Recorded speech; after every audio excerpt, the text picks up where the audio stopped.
আমরা যদি গার্ডারের এন্ডের দিক থেকে তাকাই তাহলে ঠিক এইরকম একটা ব্যাপার দেখতে পারবো।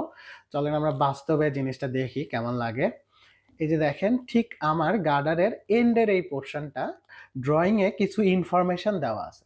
আসলে অ্যাজ এ এক্সিকিউশন ইঞ্জিনিয়ার সব ড্রয়িং এর প্রত্যেকটা কিওয়ার্ড আমাদেরকে জানতে হবে। সব ড্রয়িং এর প্রত্যেকটা বিষয় কি ব্যাপার বোঝানোর চেষ্টা করছে, এই ব্যাপারগুলো কিন্তু অত্যন্ত জরুরি একটা বিষয়।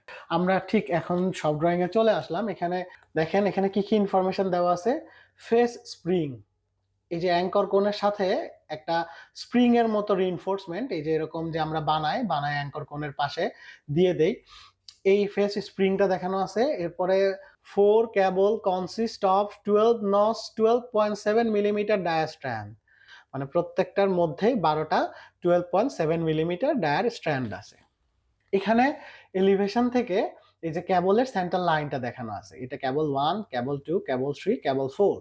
ক্যাবল 1 এর সেন্টার লাইন হচ্ছে বটম থেকে 250 হাইটে, তারপরে আবার 400, 399, 400, এভাবে ক্যাবলের সেন্টার লাইনটা দেওয়া আছে।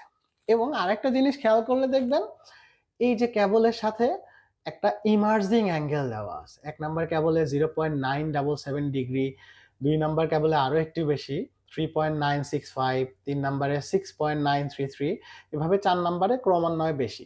এই ইমার্জিং অ্যাঙ্গেলটা কি? ইমার্জিং অ্যাঙ্গেলটা হচ্ছে এই যে এন্ডের যে শাটার, এন্ডের শাটারের সাথে এই কেবলটা একটা অ্যাঙ্গেল ক্রিয়েট করে থাকবে। কেবলটা স্ট্রেইট 90 ডিগ্রি থাকবে না। কেবলটা কেন এরকম ইমার্জিং অ্যাঙ্গেল ক্রিয়েট করে দেওয়া হলো দেখেন।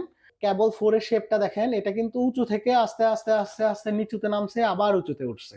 কেবল 3 দেখেন, এটা তুলনামূলক আর একটু কম উঁচু থেকে, এই জন্য ইমার্জিং অ্যাঙ্গেলটা কমছে। এই যে কম উঁচু থেকে নিচে নামছে আবার উঠছে। সবচেয়ে কম ইমার্জিং অ্যাঙ্গেল হচ্ছে 1 নাম্বার কেবলের, কারণ এটা খুব একটা বেশি এলিভেশন ডিফারেন্স হয় নাই। যে কেবলের এলিভেশন ডিফারেন্স যত বেশি হয়েছে তার ইমার্জিং অ্যাঙ্গেলটা বেশি করার কারণ হচ্ছে, প্রাইমারি রিজন হচ্ছে এই অ্যাঙ্কর কোণটাকে বাঁচানোর। অ্যাঙ্কর কোণে যদি এরকম কোনো ইমার্জিং অ্যাঙ্গেল না থাকতো তাহলে স্ট্রেস কনসেন্ট্রেশনের কারণে অ্যাঙ্কর কোণ ফেইলিয়ার হইতো। আমাদের এই প্রি স্ট্রেস ফোর্সটা মানে প্রচন্ড রকমের যে হিউজ অ্যামাউন্ট অফ ফোর্স, এই প্রি স্ট্রেস ফোর্সের সমস্ত কিছু কিন্তু এই লাস্টে এসে অ্যাঙ্কর কোণের মধ্যে পড়ে। এই অ্যাঙ্কর কোণটা যদি স্ট্রেট থাকতো তখন এই কোণার দিকে স্ট্রেস কনসেন্ট্রেশন হইতো। যেহেতু কেবলটা কার্ভ, আপনি যখন এন্ডের থেকে সমান করে টানবেন তখন তো এই যে ঠিক এই জায়গাতে একটা স্ট্রেস কনসেন্ট্রেশন হইতো, যে কারণে এই পাশ থেকে অ্যাঙ্কর কোণটা ফেল করার চান্সেস থাকতো। আরো অনেকগুলি রিজন আছে ইমার্জিং অ্যাঙ্গেল দেওয়ার জন্য। প্রাইমারি রিজন হিসেবে আমরা এই অ্যাঙ্কর কোণের মধ্যে যেন আমাদের প্রি স্ট্রেস ফোর্সটা ইভেনলি ডিস্ট্রিবিউটেড হয়, যে কারণে এই ইমার্জিং অ্যাঙ্গেলটা ক্রিয়েট করা থাকে। এছাড়া আর যে ইনফরমেশন দেওয়া আছে এখানে, যে এই যে দেখেন সেন্টার লাইন অফ বিয়ারিং লেখা আছে। Centre line of bearing exactly এটা হচ্ছে আমরা যখন গার্ডার ইরেকশন করার পরে ক্রস গার্ডার ঢালাই দিব বা ডায়াফ্রাম ঢালাই দিব, এই যে এন্ডের ডায়াফ্রাম একটা ডট ডট ডট লাইন দেওয়া আছে, এবং ওই এন্ড ডায়াফ্রামের সেন্টার লাইনই হচ্ছে আমার গার্ডারের বেয়ারিং এর সেন্টার লাইন। এই কারণে এটা বেয়ারিং এর সেন্টার লাইন দেওয়া আছে। আসলে আমাদের অ্যাজ এ ইঞ্জিনিয়ার এক্সিকিউশনে থাকলে আমার সব ড্রয়িং এর মধ্যে যে ওয়ার্ডটা থাকবে প্রত্যেকটা ওয়ার্ডের মানে আমাদেরকে জানা উচিত। এখন ব্যাপারটা হচ্ছে এই ইমার্জিং অ্যাঙ্গেলের সাথে এন শাটারের একটা সম্পর্ক আছে। এন শাটারটাকে একটু টিল্ট করে বানাইলেই ইমার্জিং অ্যাঙ্গেলটা ক্রিয়েট হয়। এখন কতটুকু টিল্ট করে বানাবো? আচ্ছা, এখন আমরা এই যে সেকশন S1 এখানে চলে আসলাম। দেখেন, এই সেকশন S1টা আসলে এন শাটারের ডাইমেনশন দেওয়া আছে। এন শাটারটাকে এই যে বাস্তবে যদি আমরা এই সাইডটা থেকে দেখি, এন শাটারের এই ফেসটা দেখি, এই ফেসটা দেখলে ঠিক এই রকম শেপেরই একটা কিছু দেখতে পারবো। ড্রয়িং এর মধ্যে এন শাটারের যে ডাইমেনশনটা দেওয়া আছে, আপনি যদি স্কেলিংটা দেখেন, এই সারফেসটাতে কিন্তু কেবল 4 বসছে, আবার এই যে কেবল 3 এই যে এই 240 এইটাতে বসছে, আবার কেবল 2 এই যে 240 এটাতে বসছে, কেবল 1 240 এই প্লেনে বসছে। এই প্লেনটা খেয়াল করে দেখেন যে এটা কিন্তু একটু টিল্ট করা। এই যে উপরের দিক থেকে ডাইমেনশন হলো 178 আর নিচে 140, ওকে, এবং এটা হাইট হচ্ছে 240। এটা কিন্তু পারপেন্ডিকুলার ডিস্টেন্স, ডায়াগোনাল না। এই যে 8.976 ডিগ্রি ইমার্জিং অ্যাঙ্গেল, এটা কিন্তু এই টিল্টিং এর মাধ্যমে এখানে ক্রিয়েট করা হয়েছে। আসলে যেটা হয় কি, এই এন শাটারের যে ডাইমেনশনটা এটা সব ড্রয়িং এ দিয়ে দেওয়া থাকে। ডিজাইনার এটা ডিজাইন করেই দেয়। তো যে কারণে আমরা এগুলো নিয়ে যারা এক্সিকিউশনে থাকি খুব একটা বেশি ঘাটাই না, আমরা জাস্ট ডাইমেনশনটা চেক করি যে আমাদের এই ডিজাইনে যেভাবে ডাইমেনশনটা দেওয়া আছে আমাদের এন্ড শাটারটা ওইভাবে বানানো আছে কিনা। এই যে 8.976 ডিগ্রি এটা হয়েছে কিনা এভাবে ডিজাইন করলে এটা আমরা কিভাবে চেক করব আসলে, এটা চেক করার ওয়েটা কি?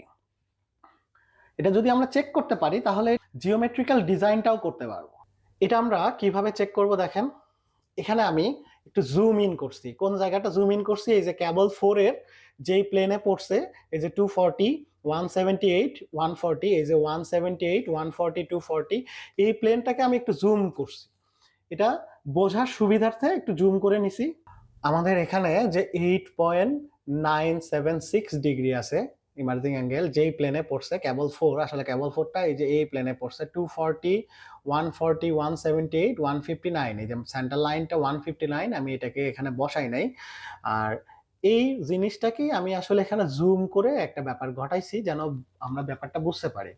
তো আমরা এক্স্যাক্টলি এই যে এই অ্যাঙ্গেলটাই হচ্ছে 8.976 ডিগ্রি।